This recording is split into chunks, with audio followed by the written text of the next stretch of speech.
Om Shanti, good morning. Today is January 5th, 2019, and the blessing is, may you be a powerful soul who knows the importance of every second and every thought, and thereby fills your account of accumulation. May you be a powerful soul who knows the importance of every second and every thought, and thereby fills your account of accumulation. At the confluence age, you have imperishable attainments from the imperishable Father at every moment. It is only at this one time out of the whole cycle that you receive such fortune, and this is why your slogan is, if not now, then never. Whatever elevated tasks you have to carry out, you have to do those now. Whatever elevated tasks you have to carry out, you have to do those now. When you have this awareness, you will never waste your time, thoughts, or actions. Through your powerful thoughts, your account of accumulation will become full, and the soul will become powerful.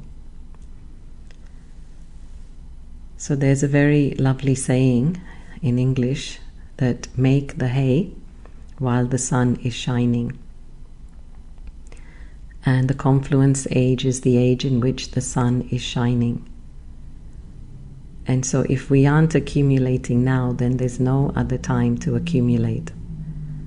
Confluence age is the only petrol pump. It's the only age in which to fill up all the fuel in the soul. Because once we start the cycle, once we start our journey, there is not any other petrol pump as fitting as Baba.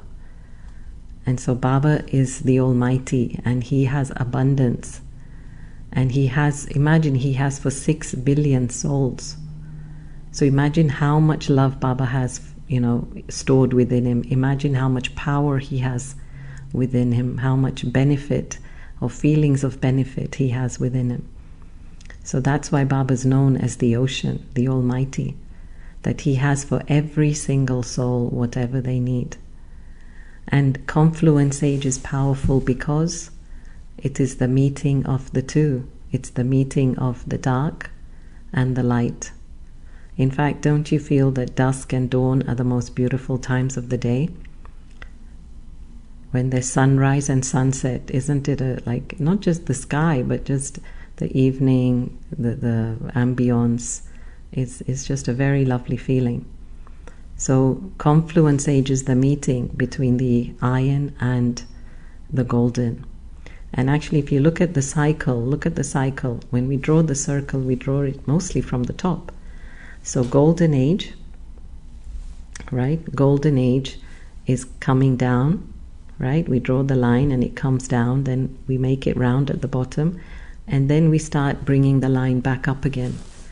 So copper age onwards, again, it is in a way our ascension, which means returning back to our truth. Copper age is the age of search. And so as we're doing our search, we are coming back closer to Baba, coming back closer to the confluence age. And then at the end of the confluence age, that's going to be the peak. So we haven't seen anything yet. We're going to see such brilliance, such perfection at the end of the confluence age. And that's going to be a real sight to see, because that peak where confluence touches the golden, that is the peak, and that's going to be just so beautiful. So it's going to be the perfection of each of us, and it's also going to be the perfection of the elements, the animal kingdom, everything. And so that's really something worth looking forward to. So what Baba's saying today is, yes, if not now, then never. And let's put this question, to our efforts. What is it that I'm procrastinating doing? Why am I putting off something till tomorrow that I could be doing today? And we have to acknowledge that. We can't keep being in denial and making excuses, because the only person that will suffer will be me. In fact, when people have this near-death experience and they come back, then one of the things they say, most of them say, is that what they felt is they regret not doing the things that they should have done. They don't regret the things they did. They regret the things they did not do. Even people who are like about to die, when they're questioned about their life, many of them regret. So let us not die with this thought that I wanted to do something, but I never got round to doing it, because that is actually going to be the biggest regret, the biggest punishment at the end. There's no other punishment except our own regret, that I could have done better and I didn't do better. And so Baba is warning us now. Baba is saying, okay, I feel for myself like every day there should be a sense of progress. Every day I should feel, yes, I excelled a bit in this and this and this. Sometimes, we might fail the test, but then to learn from that, at least if we acknowledge and learn and don't deny and don't ignore the lessons. So long as I think we are learning, we're moving forward, then we are actually accumulating in our account. So confluence age means knowing the importance of every second. And they say that if you want to know the importance of a second, ask somebody who just escaped death. Right? In a car accident, by a split of a second, they could have died, but they were saved. And if you want to know the value of 1/100th of a second, then ask the athlete who won a silver medal in the Olympic. He could have won the gold, but by a millisecond, he fell back and lost the gold. So right now we don't feel it because we think we have plenty of time. But again, imagine the students who are studying for their exam. Do you really want to crunch in everything the night before the exam? No, not really. So now is the time, if we can just, be the tortoise and keep plodding forward slowly, day by day, feeling a sense of progress, then at the end we won't need to stampede our way to the finish line. So every second of the confluence age is teaching us something, but we just have to be open to the learning. We aren't aware, we're not awake. Half the time we're asleep, and so we don't value every second and what every second is teaching us. In fact, how do we know that we have accumulated a stock of good karma in our account? And the answer is that we will be constantly happy. Think about it. How do I know that I've accumulated a stock of good karma? Is that I will be constantly happy. There is a season to do everything. And this is the season. Confluence age is the season in which to plant. It's not the time to reap. The time to reap will be later.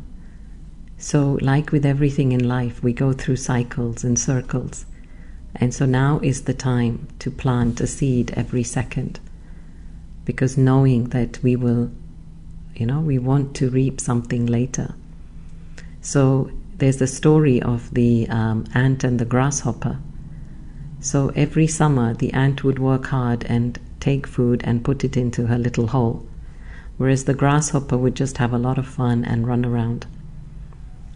And then when winter came, the grasshopper didn't have any food to eat, whereas the ant had a stock, had an abundance. And so isn't this the case, that we don't want to look onto others, who have accumulated. We want to be the ones who have filled ourselves. We want to be the ones who are able to give to others. And that can't happen if I haven't made the effort to accumulate. So who doesn't want to be a powerful soul? Right? Baba says, may you be a powerful soul who knows the importance. So yes, wisdom certainly makes us powerful. So we know that there is no power without control. In fact, the story of Ravan, the story of Bhasmasur. So Bhasmasur wanted all the powers, and again Shiva bestowed him the powers. But then he started using it against the people. And Ravan too. Ravan was a bhagat of Shiva, and because he did so much penance and tapasya, Shiva kept granting him one boon after the next, until finally it got to his head. And then he said, I am the most mightiest, and I'm even mightier than you, he said to Shiva. So once we become powerful, there has to be that humility too, to balance things out. Otherwise, the power is of no use. We have to have the flexibility, the humility. I see power a lot like the tree. You know, the tree has a big trunk and has strong roots. So the tree has to be grounded in the soil, in the roots. But then the top part of the tree is very flexible, very malleable. And so this is what we need to have in the soul. Yes, we have a very strong core, but yet at the same time we can be very flexible and malleable. So when it comes to the question of awareness, we've really got to be aware of why it is that I'm accumulating. For what purpose am I accumulating? There's a story of a man who was walking home late one night when he saw Mullah Nusruddin on his knees, and he was searching under a street light for something on the ground. So he asked, Mullah, have you lost something? And Nusruddin said, yes, I've lost the key to my house. And the man said, oh, I'll help you look. So soon both of them were down on their knees looking for the key. After some time, the man asked, where exactly did you drop it? So Nasruddin waved his arm back towards the darkness. Over there in my house. And the man jumped up, then why are you looking for it here? And Nasruddin replied, because there is more light here than inside my house. So this story just depicts how when we are not aware of our treasures, or where we've lost them, or where we have to find them, or where we have to accumulate them, then we are totally in the dark. So it sounds funny, it's a funny tale, but of course it has such a deep meaning. And very often we look in the wrong places for our answers, only because that place is more convenient. And isn't this particularly true of the mystery of life? That my house, in this case, is actually a metaphor for my inner self. And if our objective is to understand this mystery, the key to unlock it has to be found where it got lost, that is within our inner self, and not by external rituals. So we need to go back inside and, with full awareness, fill in the soul once again that which we have lost. And that is actually what gives us the greatest peace. When you find something that has been lost, right? Doesn't that give you the greatest inner peace? So in the same way, knowing that my treasures are returned, my powers are returned back to me, there is no greater happiness, no greater bliss than this. And so really we should rejoice in this fact that it is a beautiful confluence age, and we are so lucky to have this time. Otherwise, how would we be spending this time? What would our lives be like if Baba was not with us? And the point about do it now, you know, there's so many stories of people who said, I'll do it later, I'll do it later. And then what happened is that they passed away. There are so many cases of people who die and wanted to do something good, but they didn't. There are so many cases of Brahmins who left the body and they wanted to do something, but they couldn't.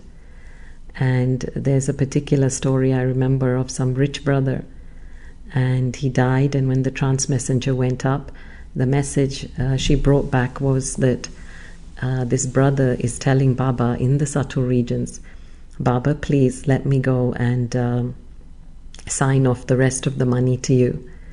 In other words, just give me 1 or 2 more moments and I will go back and sign a will and everything will come to you. And what did Baba reply? Baba said, neither will that government accept it, right? Because he's deceased, he's dead. Nor will this Pandav government accept it. And then he said, okay, you know what, let me tell my children. Can I at least go and tell my children to will this money or put this money in the yajna? And Baba's response again, Baba said, then that will go into their account of charity, not into your account of charity. So really this is so important. If you want to do something, do it now, because who has seen tomorrow? If you want to donate, or if you want to create something, or a service project, or do some good deed, say some nice words to someone, forgive them, whatever it is, it's really better we do it today, because we don't know who has seen tomorrow. And particularly in 2018, we saw the death of many Brahmins, and each one is just popping off, and we do not know who's next. So this is another reason why really, if not now, then it's never going to happen. So really to take that time. And I'd like to share a story that I got yesterday, which was very sweet. And the story is that there was a father and a son, and they'd just finished in the little grocery shop. They just bought a few groceries. So the shopkeeper said to the little boy, he said, Teddy, help yourself to some sweets, from this candy jar. And the little boy just kept holding on to his father's hand, and he didn't move. Again, the shopkeeper said, Teddy, help yourself, it's free. And he kept looking at his dad, and he didn't take any sweets. Then his father finally put his hand in the candy jar and took some sweets for Teddy. And then as they were walking home, the father asked Teddy, Teddy, why didn't you take the sweets? And Teddy said, because I know that your hand is bigger than mine. So he was leaving it to his father to, get him the maximum number of sweets. So this is what I'd like to share with you, that really if we leave our life in Baba's hands, just really appreciate the confluence age. In fact, we don't have to do much. I think if we can just stay happy and just stay in Baba's company, that is really the key to happiness. Much of the time we're really running around doing a lot, when we actually have to just trust Baba and allow him. In fact, he's sitting free up there. What has Baba got to do? He's sitting free. He's saying, look, just call me and I will help you. But the problem is we think we can do it better, and we want to do it ourselves. So Baba is there to help us. He's sitting, he's waiting with open arms, and I think we should take advantage of that. So let us just now end with a few moments of meditation to really feel the blessing. So once again, just sit comfortably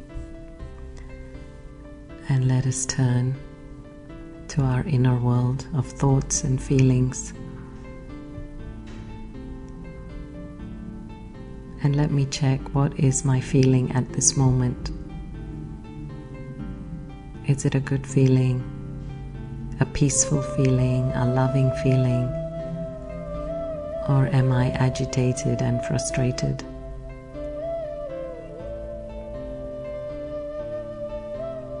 I'd like us now in this moment to feel this moment, to be absolutely in the now. Don't think of the past, don't think of the future. Just be absolutely present in this moment.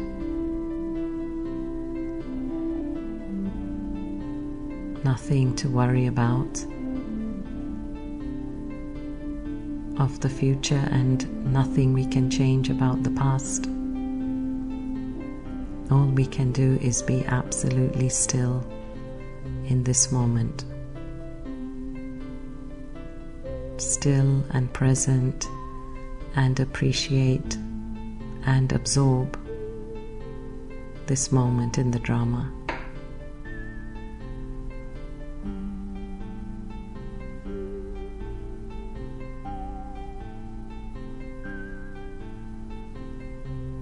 And right now in this stillness, I can feel Baba's rays of light showering over me. Baba has a special ray of light for every child.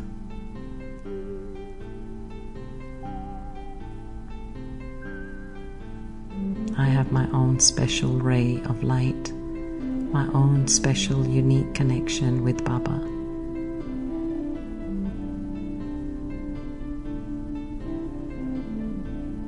And so I'm totally engrossed in that experience.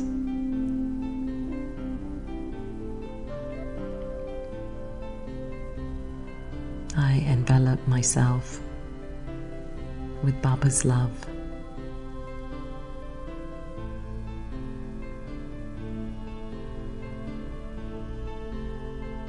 There's no love like Baba's love, absolutely altruistic, absolutely selfless.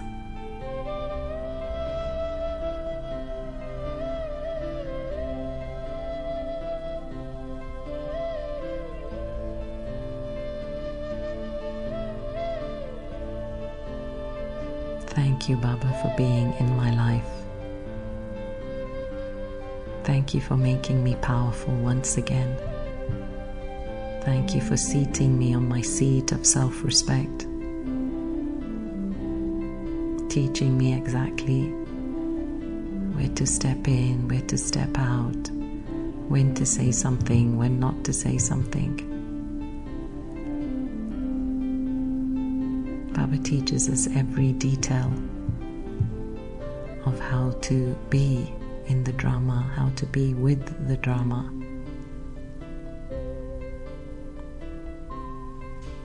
And so at every second, I'm with Baba, I'm appreciating my role, I'm appreciating the unique family that I have, and I'm appreciating Baba for being in my life.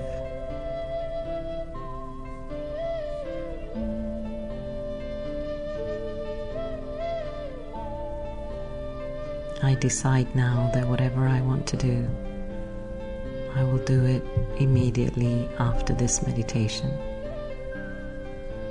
Just set that thought into action. Start moving the wheels of that thought and do not procrastinate. And just do it. Because if not now, then never. Om Shanti.